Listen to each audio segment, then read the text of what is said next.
human rights and the fifth estate.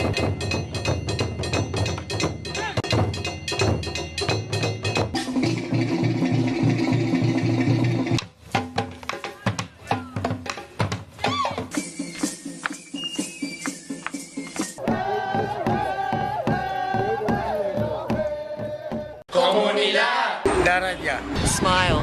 Harambe. Suicide. Makar.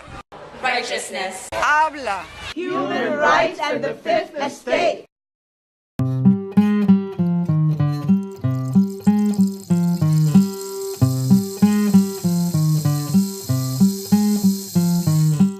My name is Nicholas Chango. I am from South America, Ecuador. My people originally came from Lake Titicaca, which is now located between Peru and Bolivia. That's like more than 1,000 years ago.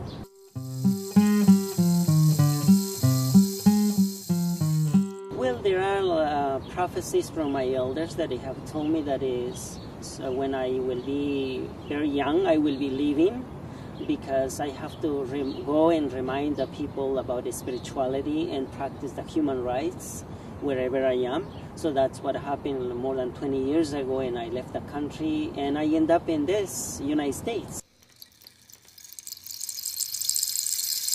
My original beliefs is that as goes back as the more than 1,000 years, is that our elders came to the northern part, which is now Ecuador, with 7 mandates. I will just name it a couple of them. And the first one is we must keep and practice, we must keep it alive at all costs, the spirituality, and respect other people's nations' beliefs, because they are equal to us in this beautiful Mother Earth.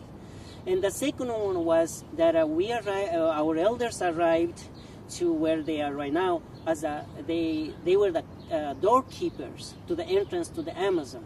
Already at that time, my people know that they are going to be coming international corporations and going to the jungle and destroy it. So we must be doorkeepers there. And the third one is to practice and to share, to remind the people about the human and non-human rights. The year 2000, in the month of August, when I was in the state of Wisconsin, I was as a student of the University of Wisconsin, but at the same time, I was, in order to pay my studies, I was washing dishes. And then one day I look at it in the mirror, where the sink is, and I decided that, I saw myself and I said, what I'm doing here? This is a very good. I am making money and I have to pay my studies.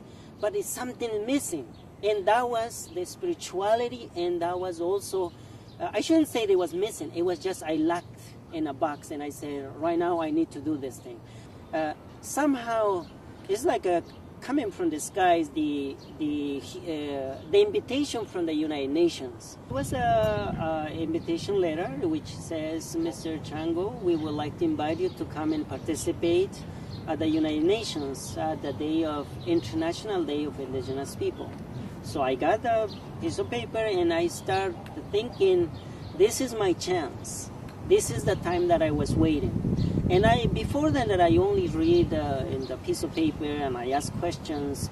But it was, for me, it was like going to somewhere like to the paradise. And I was thinking, I'm going to do as best I can.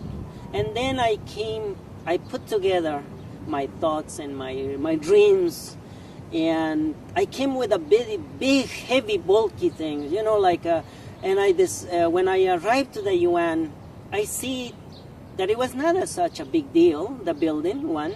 Two, people were so snobbish. People were so incredibly there was a big gap between the real people and them. But then I decided to think, but they are also human beings. And they don't have I saw that they don't have a spirituality. It was missing. And we got to that day, I remember August 9th, 2000, and we got to the meeting, and all of us came all dressed up with our own, regalia, and happy and smiling. But when we got inside, And I was thinking, well, I was invited, so now is my time to participate. But that was the time when we got a negative part, the imposition, the people who like the white supremacy, always manipulating, always telling us what to do and what not to do, and who should be. So, and then when I wanted to speak and suggest, they said, no, you cannot speak. Then I realized that I came from far away, and they cannot kill my dreams. I have to do it. And then I stand up and I said, this is our day. This is our issues. So please, could you just step down and give us a space? And they got mad and they said, no, you're going to be thrown out from the UN. That was the first day. I decided to say, this is the time we have to undust. I started saying, this is our Indigenous Peoples' Day, but we must start undusting and reminding the people that there is human rights. And then I decided also to say, there's not only human rights, there is also non-human rights for the other creatures like plants and rocks and rain and water, etc. But the other issue that I found is also that when I look at it, I found out that I remember that at the time that in English is human rights, but in Spanish it is, and I remember the Miss Eleanor Roosevelt was holding a charter in Spanish. It says Declaración Universal de Derechos del Hombre. So it's only referring to men and not to women.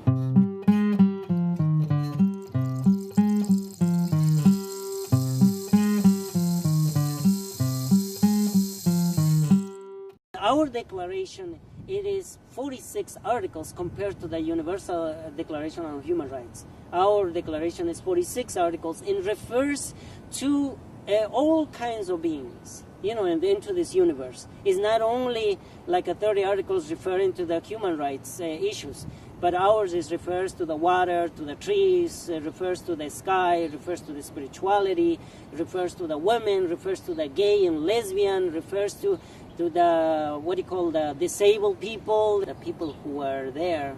They were humans. They are humans, but they are not like our kind. They are not in our side.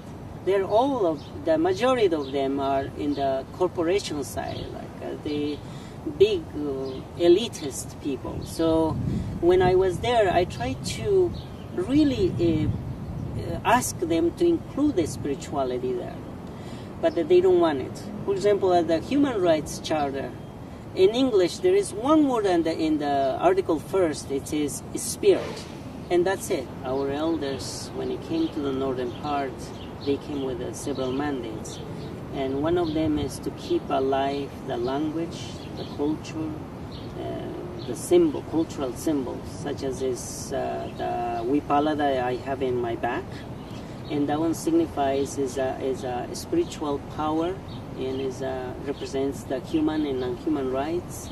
My elders will say, you must make it to shine and be radiant, like the sun. Because including with your smile.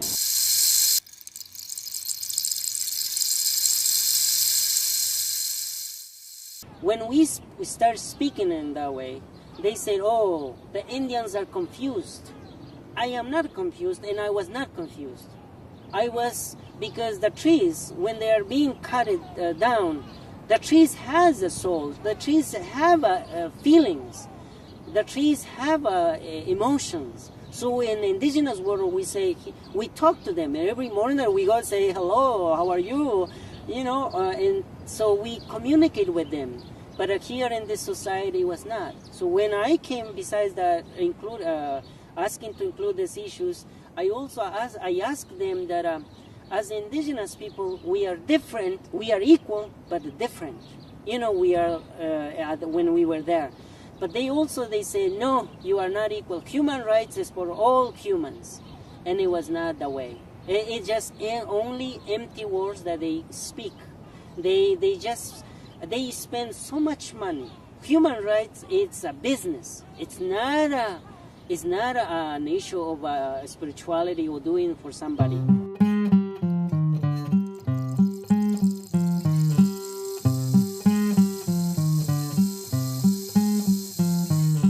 after 7 years being participating, I was banned or kicked out forever.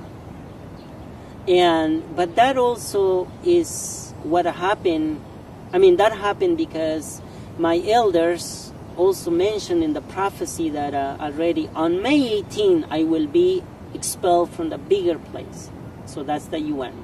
And that day is also the day that the last Inca who rebelled against the Spaniards in 1781. May 18 when he was decapitated. So that day happened and I was expelled. So until now, from May 18, 2009, I am not able to go in. Nobody wants to explain me why or what are the reasons.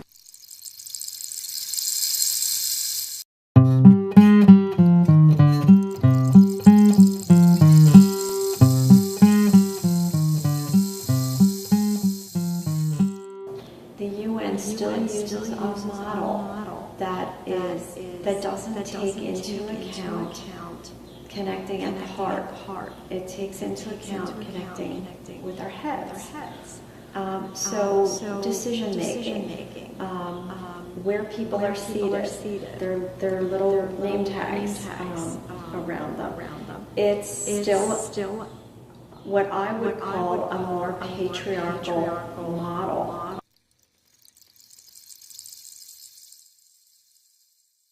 The indigenous people carry prophecy with them, and I think it's a difficult idea for for a patriarchal society to wrap their head around. I want to say a couple things about that. One is that as human beings, our intuition is not nurtured. We're living in a time where we are seeing unprecedented numbers of conflicts, domestic violence, interpersonal violence, war between nations, war between neighbors. We have to move away from the traditional models because they're not working anymore. And we have to move towards a way of connecting us more as equals and as human beings. We have to let go of our egos. We have to let go of our stories that we've been so attached to in order to hear what other people have to say, in order to be able to get to resolution. And so the sooner we do that, the better. I met a Native American from Alaska who is part of the Indigenous grandmothers. And her prophecy, when she went to share with me her prophecy, she looked around the room, she asked her other elders, is it okay if I share this prophecy with her? And she shared with me, and it was in writing, how 9/11, she saw 9/11 happen as a little girl. She knew it was going to happen. And I got chills. I get the chills to this day when I think about her sharing that with me, that she saw the Twin Towers coming down. This is a woman who is 80 years old. The Twin Towers didn't even exist when she was born, yet she had this prophecy as a little girl. Her culture nurtured their prophecies. In other words, they didn't say, how could that be possible? But that's what we do to so many people. We might feel something is going to happen, but we will have many people around us just poo-hooing the idea.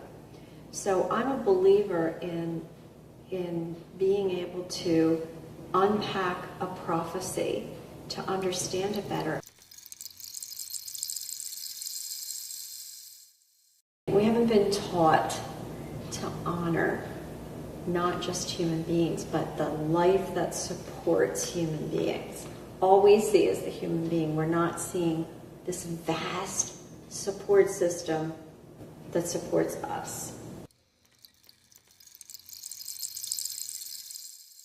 Every state has a UNA, United Nations Association. And these are real people that want to be connected to the UN, that want to be promoting the work of the UN. And I think that would be a place to start, to have conversations with these United Nations associations to say, who's not at the table at the UN? Who else do we need to be listening to? How do we create a more level playing field for everybody? Because we have not created a more level playing field for everybody. I think these are the bigger questions. I've often gone to speakers that come to the United Nations Association, and they usually stand at a podium with a microphone. They're speaking to an audience, and then there's a Q&A afterwards. That would have to change.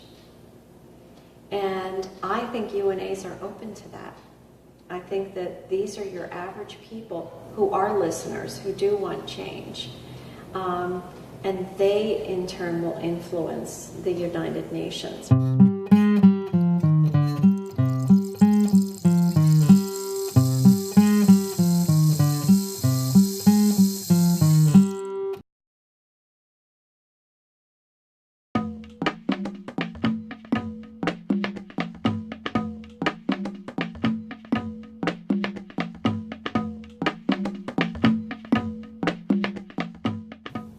Pakistan is a country where most of the people are Muslims. We have a population of 180 millions, and about 3 million are Christians. And Christianity goes back to the 1st century in Pakistan. And we feel very proud that St. Thomas the Apostle, he went into that territory, which is Pakistan today, in the year 40 AD. So it goes back that early, almost about 2,000 years. So we feel pride in that Pakistan is a land where the seed of Christianity was sowed in the 1st century.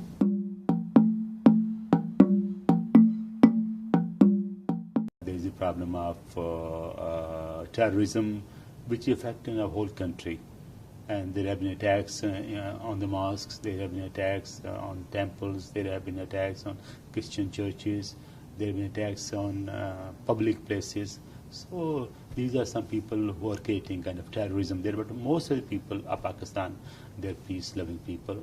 And we have democratic country. I mean, we have democracy there. We have democratically elected Prime Minister of Pakistan.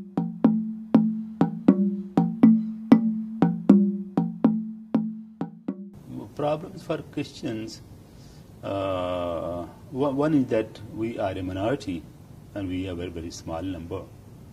And also sometimes we feel that we are made target on the basis of our religion.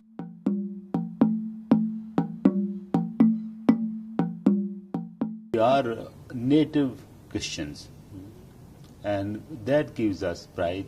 But because of some attacks on Christians, being a minority, we feel threatened.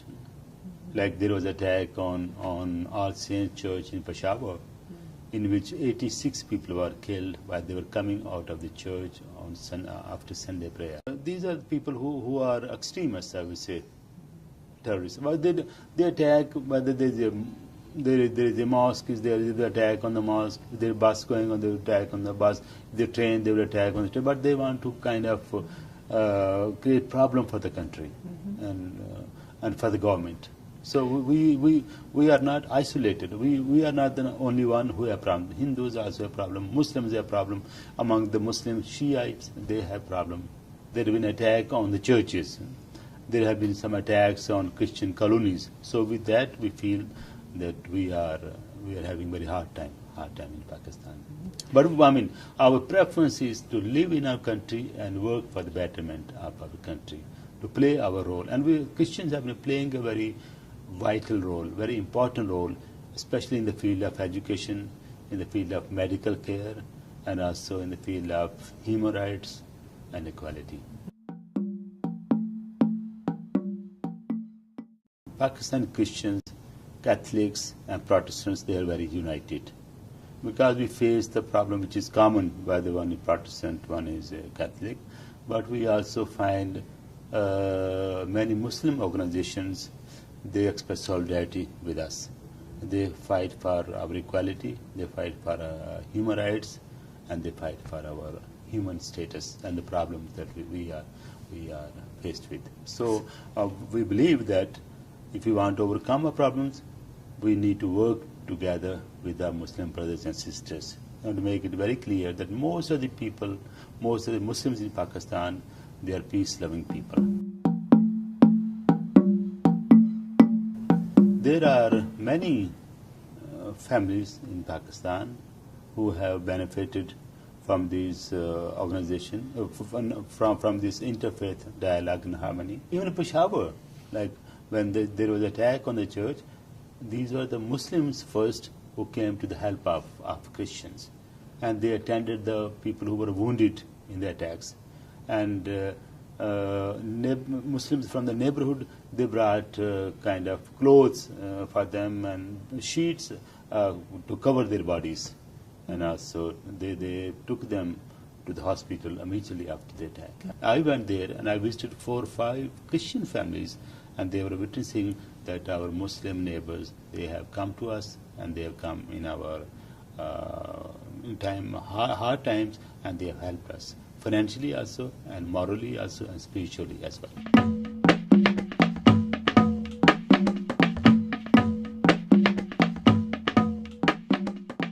In Pakistan, it's against the law to criticize the Prophet Muhammad, or to desecrate a Quran, or to say anything negative about Islam. Right. The problem in Pakistan is that it is used against the Christian community, also against the Ahmadi community too, in order to, as a weapon, in terms of a property or a personal dispute.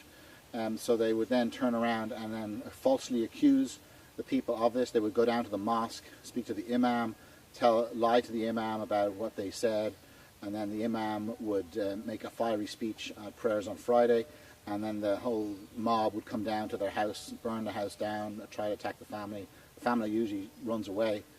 In fact, not only that, the whole Christian community is usually attacked as well, when you have some mob violence and they burn down the houses in the Christian colonies. And this happens on a regular basis. If you go to your media, not necessarily the American media, but you put in this type, you'll see dozens and dozens of these type of attacks over the last 10 or 15 years. There's also the second form of persecution is the kidnapping and abduction of girls and women, which is rampant. I think last year there was well over 1,000 cases where women, Christian and Hindu girls, were kidnapped, forced to convert to Islam. We've been involved in several of these cases, and thankfully every case that we were actually asked to get involved with, we were able to secure the release of the girl and get her back to her family. But then the third form of persecution, which is actually illegal in Pakistan but goes on, is the brick kilns, is the forced indenture of whole families. And what happens is the family, usually a Christian family, gets into trouble because they've got no health insurance, and the private hospitals are the only way that can actually get good care. So they have to borrow $500,000, $2,000 US, the equivalent of, and the only way they can do that is to sell themselves into indenture, into these brick kilns. There's thousands of them all over Pakistan. And they never get out of indenture because the money they get covers their food and the interest on the loan, so they're always kept in this sort of semi-slavery. And there's only enough money to pay for food for them. And the whole family is working in these kilns, making these bricks.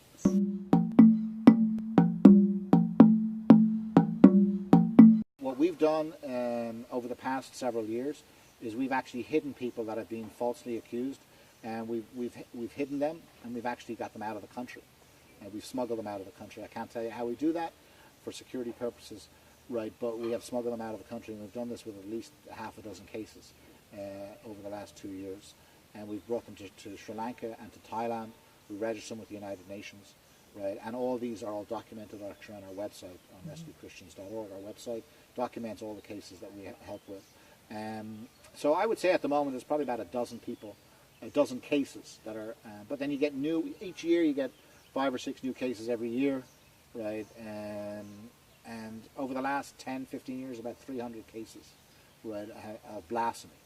But the blasphemy is a small part of the persecution, because you've got the kidnappings, right, and that's well over 1,000 cases a year in Pakistan alone. We were actually the only organization to actually get somebody freed and acquitted from court, which is very, very difficult, because the prosecution are corrupt, the judges are corrupt, or if they're not corrupt, they're afraid, right, to actually not give a conviction. In other words, they must convict.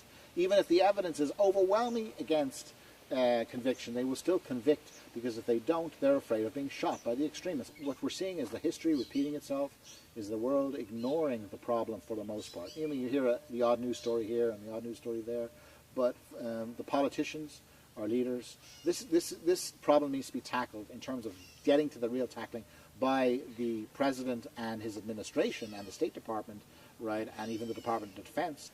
In the United States, we are the actually only organization that's involved in actually rescue work. And it's sad, because we've tried to reach out to the churches, the institutions, even the Jewish institutions, and no interest. And all our support comes from individual people through the internet, or people who know about our work. It's already starting to happen, but people need to get in touch with their local representatives. They need to organize within their own local community, because all politics is local. So if you have a local congressman, right, he needs to be made aware that he needs to start taking a stand. Also the church.